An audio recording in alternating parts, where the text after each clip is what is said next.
हे पहा आपल्या शेतामधली हळद कशी आहे कशी नाही नक्कीच मला कमेंट करून सांगा. यूट्यूब फॅमिली व्हिडिओ तुम्ही कोण्या शहरातून कोण्या गावातून पाहता ते सुद्धा सांगा. चॅनलला नवीन असाल तर सबस्क्राईब करून घ्या. असेच तुम्हाला नवनवीन ब्लॉग व्हिडिओज पाहायला भेटतील तुम्हाला. चला तर मग आपली हळद कशी आहे कशी नाही नक्कीच मला सांगा कमेंट करून.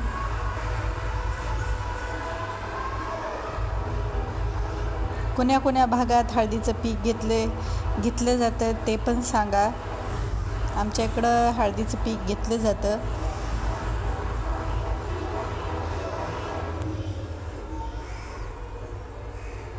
यूट्यूब फॅमिली तुमच्या सपोर्टची गरज आहे. अशी सपोर्ट करत राहा. चॅनलला नवीन असाल तर सबस्क्राईब करून घ्या. Like share